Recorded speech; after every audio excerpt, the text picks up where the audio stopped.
Okay, so one more schedule adjustment. So we've decided to use up all our margin, which was in the last break, and we have allocated it, and now we will not have that break. So Mehak will go next, and then that's the warning for our lightning talk speakers that after Mehak's talk, the lightning talks will begin.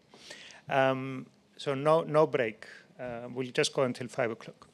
All right, so I'd like to introduce our next speaker, Mehak Sarang. So Mehak has said her undergraduate is from Wellesley, and she has been a research affiliate and a researcher with Harvard, with MIT Media Lab. She's been doing work on the moon throughout, that's the thread, with all the way back from the Europe project where we first met, and then with your research at the Media Lab, and then with the Lunar Pure Play, iSpace, where you've worked for a while as payload manager.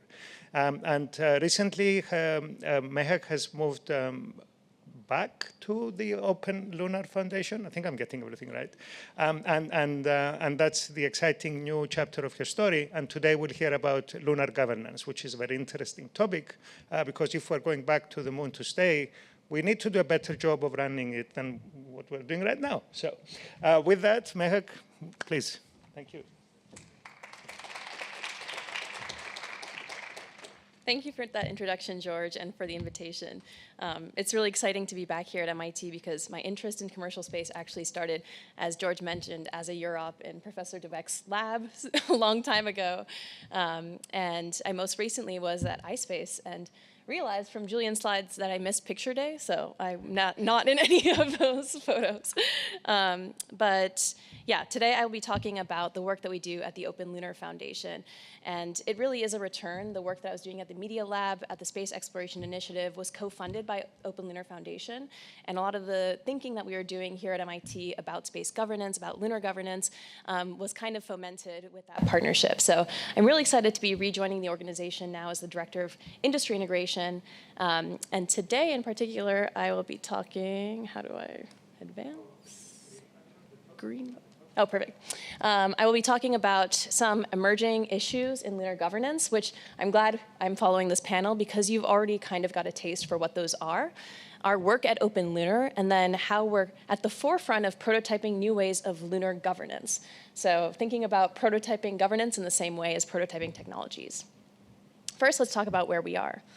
So hopefully this video will play. Perfect. So this year on March 2nd, Firefly became the first commercial lunar payload services or CLPS provider to softly touch down on the lunar surface and operate NASA-provided payloads on board. I love this video because we talked about science communication today. This is the promise of communication, right? This video to me is just surreal to see the lunar surface in this high-resolution way provided by a commercial provider is pretty amazing. So the sobering reality is that behind this stunning success are many, many, many attempts, and many attempts by private and even nonprofit actors, which is completely unheard of in the history of aerospace. So the motivating theme for today is kind of like this new era of exploration, right? And the key is that many of the actors that are leading the way on this screen, for example, Astrobotic, iSpace, Space.il, Intuitive Machines, they aren't state actors. They're private or nonprofit entities. Yet through their activities and actions in the lunar environment and on the lunar surface, they're setting important precedents through action because there's really no formal framework to guide them. So today I'll go through a few examples of just examples from this new era of commercial exploration, of new precedents, new areas of policy development, and not necessarily regulations, but new norms that we need to think about as good stewards of our moon. So the first thing is that new actors are setting important precedents for the norms of behavior, including protocols for mishaps and anomalies. You may have heard that Astrobotic launched a mission to the moon last year. Unfortunately, they faced a propulsion failure quite shortly after they launched. Eventually, through coordination with NASA, they determined a safety disposal plan. So you can see on the right their lander burning up in the Earth's atmosphere. Surprisingly, this was a plan that was coordinated after the launch and after the failure, not prior to the mission. So the problem is that norms without legitimacy or inclusion, they can provoke backlash. We need models of governance that are inclusive, transparent, and interoperable. We need to have standards for what to do if there is a failure in a propulsion system immediately after a launch, to make sure that that lander doesn't become a ballistic missile headed for the moon, for example. And eventually, through those norms of governance, we can create legitimacy, not just control. There's also the problem of increasing traffic around the moon. So on the left, you'll see a press article about Chandrayaan-3, which had to perform 3 different collision avoidance maneuvers on its way to the moon. On the right is a graph created by JPL Madcap, which is a team out of NASA that actually coordinates conjunction analyses for lunar orbiters, current and planned missions. And they're showing that as we see more traffic, so you can see on the right-hand side, this is from January of 2025, you can see the number of response cases to potential conjunction events. So as coordination evolves beyond one body in JPL, we're going to have to think about different ways of coordinating and ensuring that we can do collision avoidance maneuvers, as was discussed earlier today in the talk about SpaceX. More traffic also will lead to different ideas of what the rules of the road might be, especially with limited delta V budgets. We're also missing some core public goods and services. So one of the reasons landing on the moon is really hard is that there's no GPS, there's no GNSS, there aren't position, navigation, and timing services around the moon. Right now, there are about 3 different proposed architectures from European Space Agency, from Japan, and from the US for different position, navigation, and timing systems. But those architectures will take years to develop and set up and require coordinated infrastructure pieces between the lunar surface and orbiting bodies, orbiting spacecraft. So without those kinds of coordinated standards, you can imagine that we won't have a shared timekeeping protocol, for example. We're also lacking interoperability standards. So here is a report from NASA OIG, and you might be thinking, okay, how is interoperability a public good? Well, as having worked in the CLIPS program, I can tell you, without standards, without standard interfaces, without standards to how power flows through from a payload to a lander, there's a lot of increased risk to missions, through cost, through testing, that is really, really harmful to the development of a commercial market. So this is part of a public good, right? When we developed the ISS, we worked for decades to come up with standards and protocols between all of the partners on how to cooperate on a new platform. And that same work hasn't been done in the realm of lunar exploration. And some of that is the reason for why Viper was not properly qualified for the platform that was selected for its transport. There's also the issue of the lack of viable commercial market. So I am showing a chart here of the revenue from commercial and government contracts for all of the CLIPS providers through NASA. You can see the bright blue is the revenue and contracts that are coming from government partners, from NASA themselves, and then the small sliver is the commercial revenue. The problem is that right now, governments are anchor customers. They provide stability that the commercial lunar lacks and the commercial lunar market lacks. But to attract investment and avoid harmful competition, for example, we need clarity on rules, recourse, and standards. If you want to create a market, you need to know what's on the market. You need to know who are the credible actors that I can exchange with in that marketplace. You need to know what the price of goods are, what the price of a lunar regolith exchange is, for example, which is why that commercial contract through NASA is so important. When buyers understand the value of the product they're buying and trust the actors they're engaging with, you can think of that being a model of governance and leading to a more sustainable commercial market. So I argue that these emerging issues are exacerbated by our governance challenges. The Outer Space Treaty, which is our highest level agreement in space, lacks specifics for contemporary challenges like private lunar land claims and mining rights. That means the moon is now a testing ground, not just for technology, but also for governance. We've learned a lot through coordination, for example, on Earth, of shared commons like the Arctic and the seas. And it's exciting that oftentimes scientists lead the way for cooperation on stewarding commons. And we're seeing similar trends on lunar exploration. However, ensuring representation for emerging and established space nations in lunar governance is crucial. This applies to organizations and actors with lunar missions, but it's also important for long-term sustainability because it affects all space governance in the future, especially deep space missions.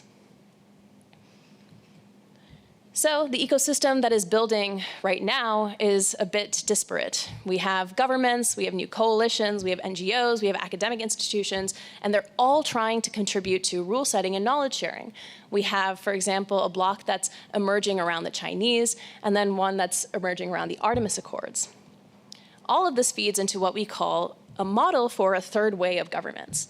Not just top-down regulation, right? Not just seeing one governing body on the moon, not free-for-all chaos, hopefully, but coordinated, pluralistic, and inclusive models building on theories such as Elinor Ostrom's theories of governance of the commons. Models that recognize that the entrepreneurs that we heard from today, civil society, you all, and scientists all have roles to play. That has to center public benefit that supports innovation by making it safer and more predictable. So what lies ahead? We have many, many more missions on the horizon, which is really exciting from many different actors as discussed. This is just a highlight for those who are interested on what's coming up. And because of that, we have a diverse landscape of governments, coalitions, NGOs, et cetera, who are participating and paving the way for lunar futures. So models that make sure that we work together, for example, on standards development, situational awareness and information sharing, infrastructure development, and resource management become really important. This is where our work comes into play. At Open Lunar, we're working to design the governance structures that we need, ones that empower innovation while also stewarding and protecting the commons responsibly. We're a global nonprofit. We're committed to fostering a peaceful and cooperative lunar presence and work across actors with governments, industry, and experts to identify gaps in governance, conduct research, and design systems for near-term lunar safety and long-term prosperity. This is a sample of our brain trust, as we call them. So there are 3 core staff, including myself, and we work with a litany of advisors and experts and researchers across the world who are working across government, science, industry. We also have a really healthy fellowship program, an affiliate network, and we have open Slack channels where we actually talk about a lot of these governance issues, as is in the name, very openly. So I invite you to please join our communities. I'll share methods of getting involved in the future or apply for a fellowship. Our goal is really to build the foundational lunar infrastructure starting with utilities. So as good students of history, especially I know I've taken classes at the MIT history department, you know that the development of infrastructure and the ownership of infrastructure often leads to power, right? And that being a good steward of that power is really important. So at Open Lunar, we recognize that the people who are going to own landing pads, for example, or the people who own broadband network development, or the people who are collecting and enriching resources on the moon will hold a lot of power. And because of that, we believe that we need to think about the theories of how to steward and administer those foundational infrastructures, from technologies to standard operating procedures, and work with industry to operationalize, hopefully, our theories of governance. The projects that we work on are guided by the impact criteria shown here. You'll note that they mirror and address many of the issues that I discussed earlier and some of the issues that have been discussed today. So thinking about responsible stewardship of resources, avoiding monopolies, ensuring cooperation, conflict reduction, and addressing market failures are just a sample of some of the things that we think about and some of the areas that our projects touch. Let me share a few examples. So one is the development of standards. We have 2 active projects in this area. One is developing an open dashboard for lunar power candidate standards. So trying to crowdsource and think about what is the lowest lift in terms of power standards, right? If we don't have coordinating and regulatory bodies yet on the moon, what can we do as a community to ensure that we don't have interference between different actors, or even that we just have standard interfaces that the commercial industry can agree to? We're also working on thinking about what a lunar timekeeping system looks like. So missions right now on the lunar surface use Earth time zones and Earth timekeeping protocols. That's not sustainable. We need to have a shared lunar clock eventually for example, autonomous systems to be coordinating and cooperating and transacting with each other on the lunar surface one day.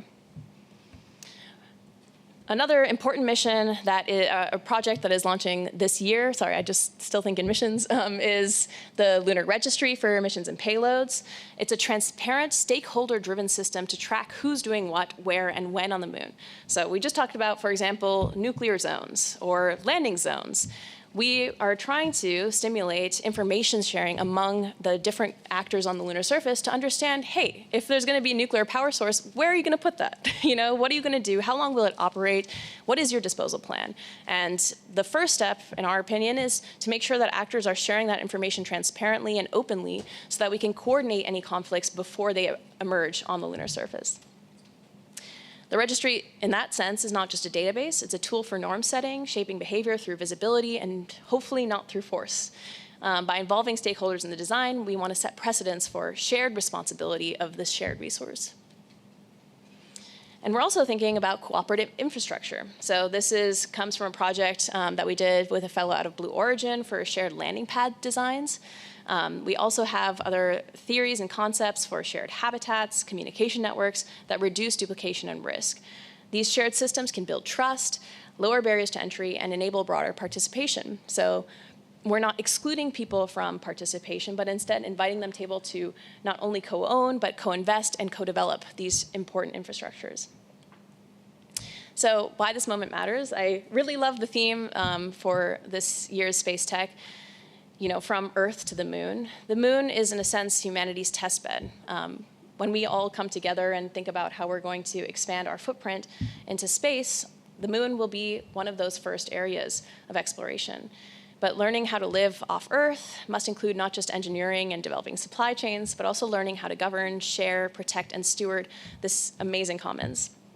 So we treat the moon as not only a place where we can do interesting science, but as a place where we can model ethical, plural, and sustainable governance. This includes prototyping the ideas that I've shown today, like stewardship rights instead of ownership claims, coordinated safety zones to avoid conflict, shared infrastructure standards for equitable access, registry systems for transparency and coordination. By embracing the moon as a mirror, the way that we think about it, not just a market, we can build the systems that improve governance on Earth as well. Thank you.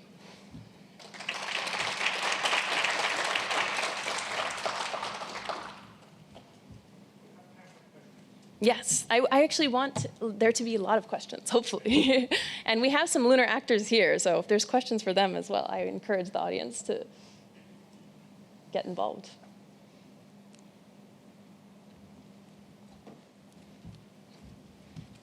What would you say is the #1 priority for lunar governance in the next 5 years? Yeah, so I actually think my answer might differ from some of my colleagues in Open Lunar. I think the #1 priority is to figure out how to sustainably get to the moon. And part of that is why I kind of highlighted the idea of commercial markets, right? So it's, in my mind, actually understanding who are the credible actors like Lunar Outpost and iSpace, and making sure that there can be transactions to sustain a lunar economy is actually a really important model of governance and an important hurdle to get over, especially because NASA is relying on that commercial market to exist to actually sustain further exploration of the moon. So in my mind, actually getting first actors together in a forum, thinking about how we can cooperate rather than compete, thinking about how to go along a value chain and ensure that investment is not duplicative, which we've kind of seen with some of the recent missions. I think that is like a huge issue. And I think with ISS, that took decades to come up with, right? So right now, when you don't have a governing body that is leading the charge in a way that brings together civil society, commercial industry, and all the different government actors, I think that is a huge problem. Awesome. Thank you. Yeah.